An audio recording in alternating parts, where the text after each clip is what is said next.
Hey everyone, Mr. Houck here. In today's video, we're going to be going over the solutions to the vectors quiz review that you guys took on Wednesday, January 12th. So, let's go ahead and get started. Alright, number 1. Write vector AB in component form, given points A equals 4, -7, and point B equals -3, -2. Now, we can tell, because of this right here, point A is first, point B is second. We know A is going to be the initial point. We know B is going to be the terminal point, and for the component form of a vector, it's always the terminal minus the initial. So, -3 minus 4, -2 minus 7, minus -7, double negative there. And when we do that, so this is going to give us our horizontal component, -3 minus 4, -7. -2 minus -7 will give us +5, and here's our component form for that vector. -7, +5. All right, number 2, write vector AB in component form again, given the graph to the right. So instead of being given the initial and terminal points, now we have a graph. And you can do one of a few things. If you really wanted to, you could look at each of these points, A and B. You could pull off the point, like I could say this is the point, -3, 3. This is the point, looks like 1, -4. And you can do the same thing that we do in number 1, or you can just simply look at it and say, okay, well, we want component form, and component form is the horizontal component and the vertical component.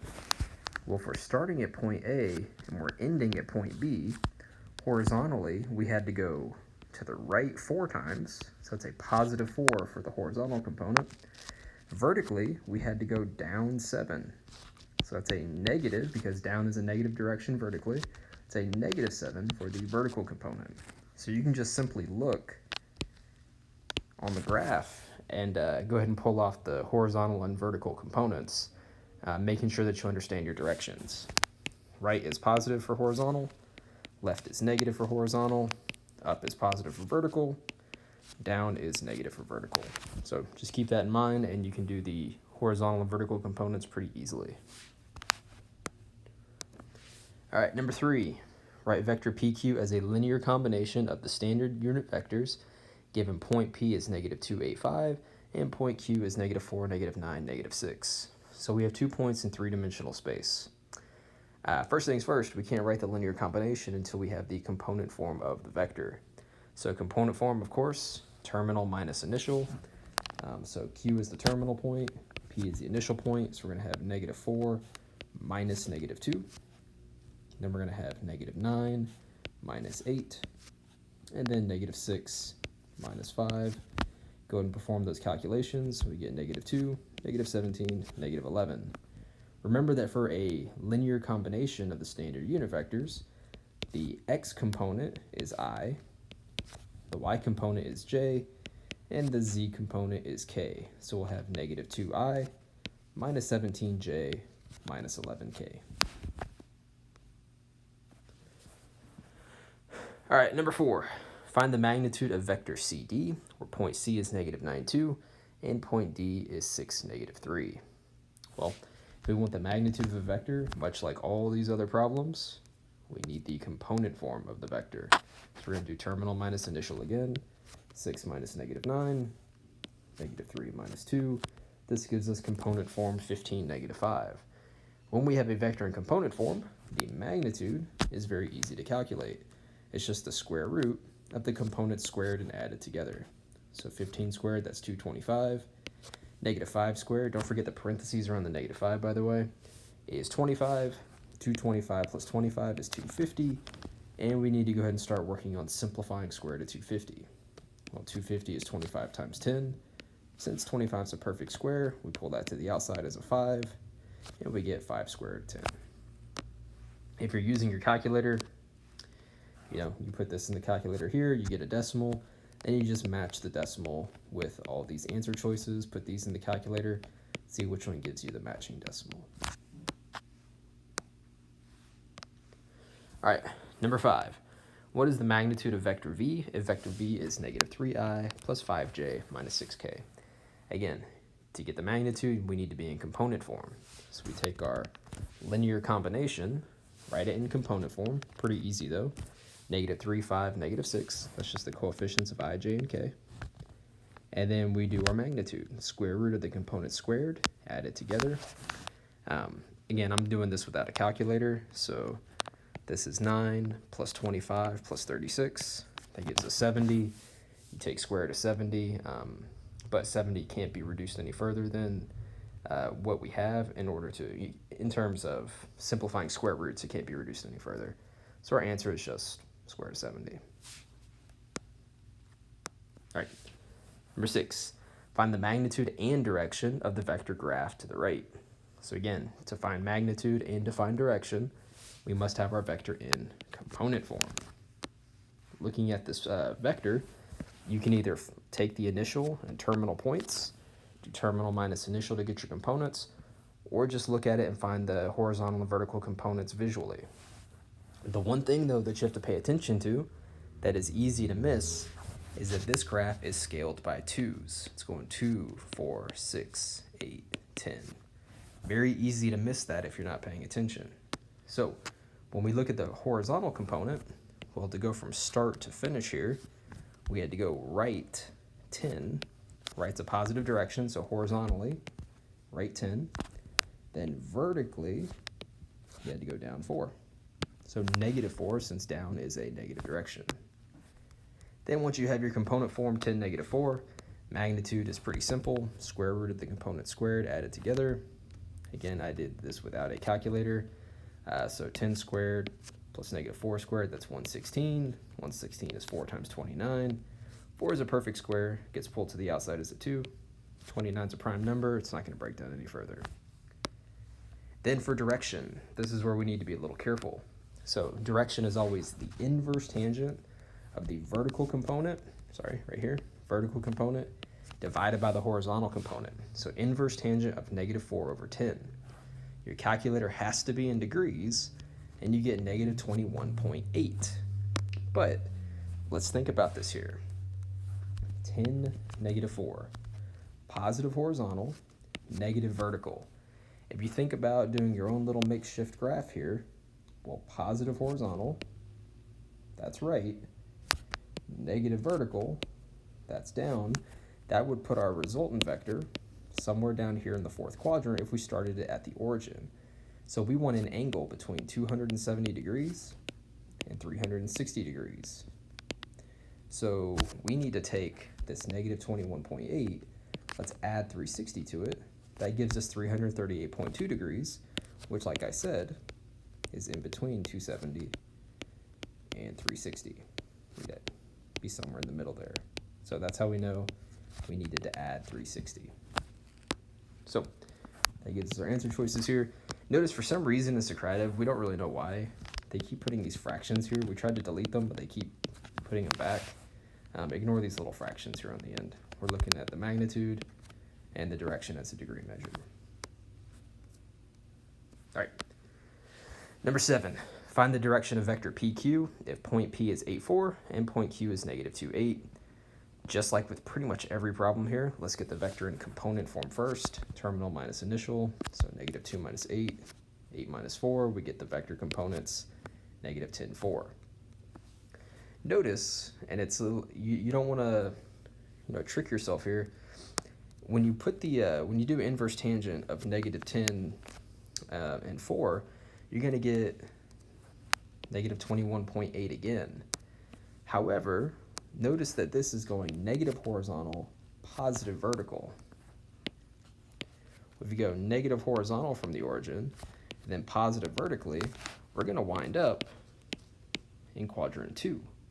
So instead of adding 360 degrees to this like we did in this one, we're going to add 180 degrees to it to put us at 158.2 degrees, because we want angles between 90 and 180 if we know that according to our vector components, we should really be in quadrant 2.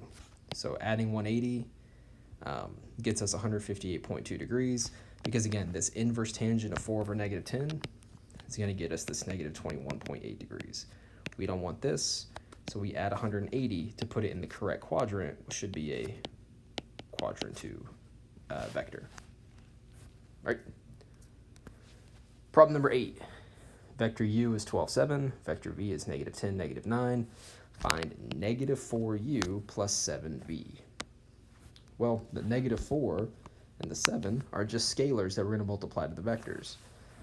We know from the notes that when you have scalar multiplication to a vector, you're just taking that scalar on the outside and distributing it to the vector components. So negative 4 times 12, negative 48, negative 4 times 7, negative 28, 7 and negative 10, negative 70, 7 and negative 9, negative 63. Now we're performing addition. That's the operation here. So vector addition, you add the corresponding components. Horizontal component plus horizontal component, vertical component plus vertical component, and this is the result that we get. All right, number 9, basically the same thing, but notice that, if we go back to number 8 real quick, oops, number 8 right there, notice that for number 8, we were given vector u and v. The vectors were given to us in component form. Here for number 9, we're given a bunch of points. So the first little bit of math that we have to do is to get vector AB and vector CD in component form. So terminal minus initial, we've done that a million times now. And once we have them in component form, now we perform the vector operations. So 3 times vector AB, so 3 times component form of vector AB, plus 9 times vector CD. Again, scalar multiplication, you distribute that number into the vector components. These are the numbers we get. Because the operation is addition, we just add the horizontal components, then we add the vertical components, and we're good to go.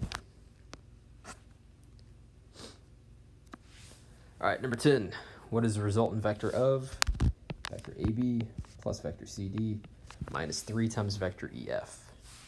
All right, we need these vectors in component form. What we're given are the actual graphs of the vectors. Notice what we can do though. So if we're looking at vector AB, starts here, ends down here. You can either list the points for all 6 of these, or if you want to save yourself some work, just count to find the horizontal and vertical components. So like right here, to go from A to B, horizontally, you would have had to go on left 2, check. Then you would have to go down 3, there's your vertical component, negative 3. Left is negative direction, down's a negative direction, that's why these are negative. Let's say we're looking at vector CD here. Starts at C, terminates at D. To go from C to D, we would have to go on right 3, so positive 3 horizontally, right there. Down 2, so negative 2 vertically, right there. That gives us a component form for vector CD. Then finally, EF, starts at E, ends at F. We would have to go on right 1, so that's positive direction. Up 6 vertically, that's a positive direction, so we have 1, 6. Once we have these 3 vectors in their component forms, now we just perform the operations. AB plus CD minus 3EF. Don't forget to distribute the 3 into the vectors, or into this vector right here, and then go ahead and combine all the horizontal, this, and then all the vertical. And you get this as your resultant. Right, number 11. If vector u is 1, 3, and vector v is 2, negative 1, then which vector could be vector u minus 2 times vector v? Well, they've already given us vector u and vector v. Let's go ahead and perform this calculation. So vector u minus 2 times vector v, I've done that right here. Same deal, make sure you're taking the 2, distributing it in. Go ahead and combine horizontal and vertical components. We get vector negative 3, 5. Notice that negative 3 is the horizontal component, 5 is the vertical component. Then what I did is I just simply looked at all the vectors and I calculated their component forms based off the picture. If we look at graph A, well, we had a horizontal component of right 5, vertical component of up 3. So positive 5, positive 3. That's not correct. If we look at graph B, let's go from here to here. We had to go left 3, so negative 3 horizontally, up 5, positive 5 vertically. That's exactly correct. Negative 3 horizontally, 5 vertically. That matches what we got when we did the algebra, so graph B is correct. You can double check graph C and graph D. You'll see that they have the wrong horizontal and vertical components. All right, getting close to the end now. Number 12, commercial airplane is traveling south, going 515 miles per hour. Suddenly, a strong crosswind traveling west to east hits the airplane at 230 miles per hour. Find the magnitude and the direction of the resultant vector of the airplane and the wind. So here's where the plane starts. Plane is going south, 515 miles per hour. That's the magnitude. South means it's going in a negative direction. So here, negative 515. Then it gets hit by a crosswind going west to east. So remember your cardinal directions: north, east, south, west. If it's going west to east, it's blowing it in the east direction. That's a positive direction. So positive 230. This is where the plane starts. This is the resultant vector. This is where it's going to end. So we're looking at this red line here as our resultant vector. Now in component form, because it went towards the east, positive 230 for the horizontal component, going south, negative 15 for the vertical component.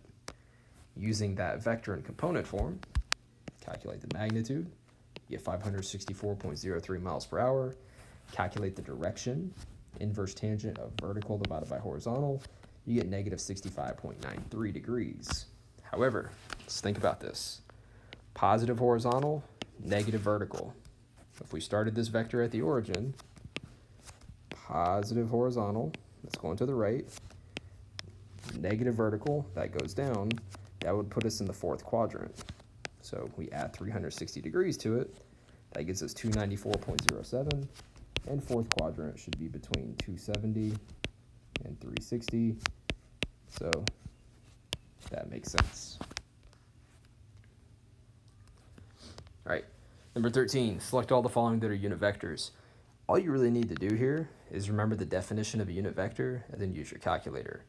A unit vector is any vector whose magnitude is exactly equal to 1. So we're calculating 4 different magnitudes for vectors that are already in component form. So you do the 4 magnitudes. Make sure you check all of them because there's a select all problem. You'll see, and you can just do this with the calculator. You'll see that these two right here, these two vectors, they have magnitudes exactly equal to 1. The other two do not have magnitudes equal to 1, so those are our 2 answer choices. All right, let the calculator do the work there. And then finally, last one on the review, given that the magnitude of vector A is 12, the direction of vector A is 147 degrees, magnitude of vector B is 10, direction of vector B is 342 degrees, find the magnitude of the sum and the direction of vector A plus vector B. So from the notes, we know that if they are not in the same direction, then the magnitude of the sum is not equal to the sum of the magnitudes. So one thing we cannot do, since they're not in the same direction, we can't just add the magnitudes together. It's not going to work that way. What we're going to have to do instead is take each vector, get it into component form for each one, add them together after component form, and then do the magnitude and direction separately. So we'll start with vector A. Vector A, magnitude of 12, at 147 degrees. We saw, I think it was from the previous set of notes, that when you have a magnitude and a direction, to write the vector in component form, it's the magnitude on the outside, treat it like the scalar, cosine of the angle, sine of the angle, multiply the 12, the magnitude, into that vector. So 12 times cosine 147, this gets you negative 10.06. Let me get rid of that. 12 times sine 147, that's going to get you 6.54. Same deal with vector B, magnitude 10, direction 342. So 10 times cosine 342 sine 342, we get this vector right here. Now we need to go ahead and find vector A plus vector B. So of course we're going to add horizontal plus horizontal, that gets negative 0.55. Vertical plus vertical, that gets us 3.45. And then take the magnitude of this vector. We know how to do that. We get 3.49. Lastly, we do the direction of the sum of this vector, sum of these vectors rather. So inverse tangent of vertical divided by horizontal, you get negative 80.94, and then we just have to use a little bit of knowledge about the direction of this vector. We can see the sum of these vectors have a negative horizontal, positive vertical. Negative horizontal, positive vertical, that's going to put us in quadrant 3. So if I add 180 degrees to this, that gives me 99.06, which makes sense because quadrant 2, I should have said quadrant 2 earlier, by the way, 90 degrees, 180 degrees, well, 99.06 puts us in the middle of those two numbers, so adding 180 gets us into the correct quadrant 2.